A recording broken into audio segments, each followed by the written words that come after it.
What's up guys, it's Ray. I'm back today with another video, and as you can tell by the title, we're going to be talking about Pulp Riot Hair Color, which I'm so excited to talk about because I tried it for the first time, hence why I'm doing a review slash first impression type video, which I normally don't do these kind of videos, but I wanted to do this because I've been wanting to try this color since I was hearing about it like 7 months ago, but they just finally put it in stores, because before it was super private. You could only get it online, like could not get it anywhere except for online. You had to have a password that they sent you, and I'm not in a salon, so it's like how am I gonna get a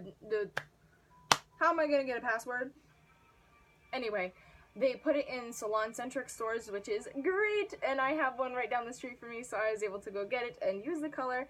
But yeah, before I really get into the video, I wanted to touch on something briefly. If you've been watching the news, or if this has popped up on your social media, the wildfire that is burning in Collier County. I do live in South Collier County, so I can see the fire, not see the fire, but I can see the smoke from my bedroom window.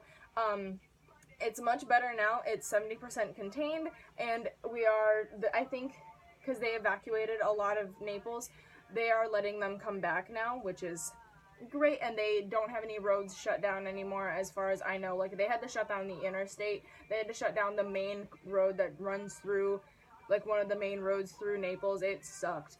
But anyway, back to the actual video. Pulp Riot Hair Color, I piqued my interest because it is vegan and cruelty-free. I am not vegan, however, I try to use vegan products, and I am cruelty-free, so that's always a plus side, especially because this is a high-end salon brand, so it's harder to find cruelty-free products in salons, like, especially just like a newer brand, but it's awesome. So yeah, and I'll show you guys the box. Yes, I'm a nerd. I still have the box. It looks like that. Obviously, the color I use is called Cupid. If you follow my Instagram, you saw it on there. It just says semi-permanent hair color, Pulp Riot, and then it's just, the box is so pretty. Like, then it has all the art that continues down, then the roses, and on here the drips. I'm weird. I really like drips, like drip graphics. Yeah, I really like that. So this is cool. And then that, and then down here it says it is vegan and cruelty-free, which is awesome. So yeah, I had heard about this color through the internet, and especially one YouTuber in particular, Quickened. If you follow her, she's awesome. You should go follow her because she is awesome. But she's been using it in her salon, and even before her salon started carrying it, she was using it, and all of the colors that she used came out so pretty, and I loved it. So went down to Salon Centric, got me some Pulp Riot, and I put it on my head when it was time to do my roots, and this is how it turned out. I don't know if you guys can see. Oh, I tried to do leopard print and I didn't like it, so I just shaved it off. So if you see like spots, that's what that is. Well, I know I really should have worn my hair down, but I liked this braid, so I was like, man. This is the finished product. I lightened my hair to, well, I'm gonna use layman's terms. I bleached my hair to like the inside of a banana color, like a really light blonde with a little tinge of yellow. I normally bleach my hair white, which isn't that hard because my hair is super light blonde, and like 5 minutes with low volume bleach, and it is white. But I didn't pull it all the way white because I didn't feel like waiting that long. It was only 5 minutes, but it was whatever. It was light enough to go pink, so I pulled it. Rinsed it out and put the color on, and immediately when I put it in the bowl, I noticed it was very opaque. Like, you can't see through the color whatsoever, which is nice. Like, that's a good indication for me because that makes me think it's gonna be high coverage. Like, it's going to take to the hair nicely, which it did very well. There's one spot, like right here, that is kind of yellowy, but that's my fault because I didn't get that spot, so that's my fault, but I think it's bled over and it's fine now. Yeah, it's very opaque. It's not a matte texture, which is kind of weird because as soon as you put it on the head, it mattifies. Sorry, I have road rash, and I have stuff on it and I'm trying to keep it covered so it doesn't get like nasty. But as soon as you put it on the head, it mattifies, which is not like totally, but it's like a paint consistency, which is really cool but bizarre at the same time. And that's even what Quicken said. She said it applies like paint, and I was kind of like, how does it apply like paint? And then when it happened, I was like, oh. And I didn't get any footage of me putting it on my head because I'm a loser, and I'm sorry. But applies just like paint, and once it's in place, it's in place. So you don't really have to worry about it like slipping and moving too much, which is nice. Especially, I mean, for me it doesn't matter because my whole head's pink, but if you were doing a color melt, an ombre, or like decided to do like random pieces of color, that'd be really great for that use because it doesn't move. Transferability, I don't know, like if you lay it on top of something, I don't know if it's going to transfer or not, because I didn't have to worry about that. Once it's applied, I just applied it to my whole head. Obviously, I just did a basic root touch-up and applied it to my whole head. Once I did that, I ran it through my hair, like all the way down the ends. I did mix in some Overtone Go Deep weekly treatment. See if I have one in my room. I don't. I used the Overtone pink mask that I have that I dyed my armpits pink with. I used that for the rest of my head because my hair has a whole bunch of different tones of pink in it, and I wanted to like keep with that, so I mixed it. I did also throw in some Olaplex 1, and I did cut this a little bit with a little bit of Olaplex 2, which is a bond rebuilding conditioner.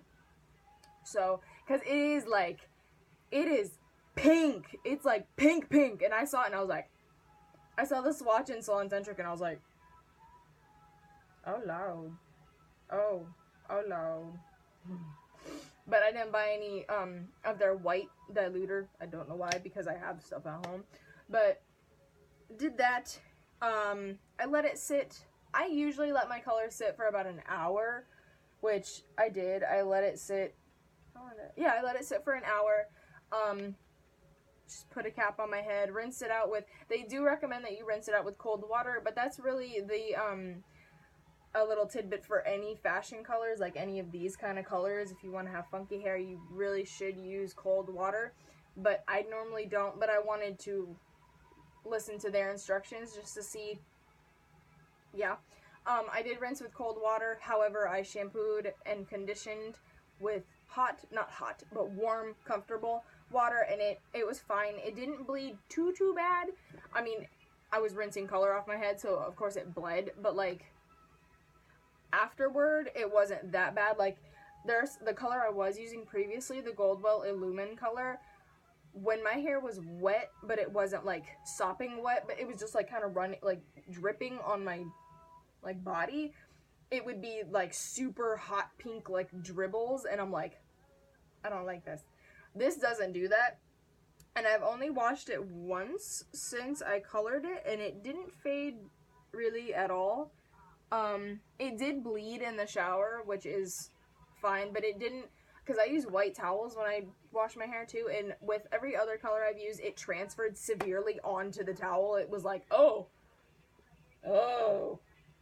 This, it wasn't like that. It was just kind of like faint pink lines where it wrapped around my hair, which is nice. So yeah, also, it smells beautiful. Like, all semi-permanent colors have a beautiful smell, but this is like A1. I love the smell of that stuff. And even my mom, I walked by her, she goes, oh, your hair smells good. I said, oh, thanks. She's like, is that the hair dye? I said, yeah. She's like, that smells so good. I'm like, thanks.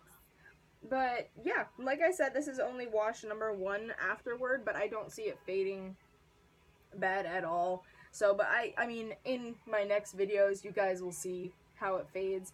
But overall, right now, I'm very, very happy with it, and I will continue to use it. I think I have... Oh, that was another thing. I did, because of the consistency of this, need a little bit more than I normally do. Like, when I use Goldwell, but granted, Goldwell's a very, like, jelly, like... It's a very jelly, like, easily spreadable consistency. I needed more of this than I normally do, but that's fine. I mean, I need to buy a new tube before I do my roots again, because that's all I have left. But, and you get 4 ounces in this. Even the bottles are cool. Like, do you see this? Like, Pulp Riot, you rock. Like, yes, I want a Pulp Riot cape. Really bad. And an apron. And the inside of this box is stained. But yeah, also, guys, I'm sorry I didn't film last week. It was my birthday, and I was too busy partying. I'm sorry. I love you guys. But I'm back now, so yeah. And I hope you guys enjoyed this video. I'm sorry if it was a little all over the place. I know I say that all the time, but I always feel like my videos are like... So, yeah. I hope you guys enjoyed the video, and I will talk to you guys next time. Don't forget to follow me on Snapchat and Instagram. Also, don't forget to hit the subscribe button. Both of the links to my social media will be in the description. Also, to the link to my previous video. Have a wonderful day, guys, and I'll talk to you later. Bye! Really quick before I end the video, I fail at life and I almost forgot the question of the week, so we're gonna do that now. And this week's question is by Santa Muerte Houston, and it is, what is your favorite chapter of the Satanic Bible? That my favorite chapter of the Satanic Bible is not even a chapter of the Satanic Bible, it is the 9 Satanic Statements.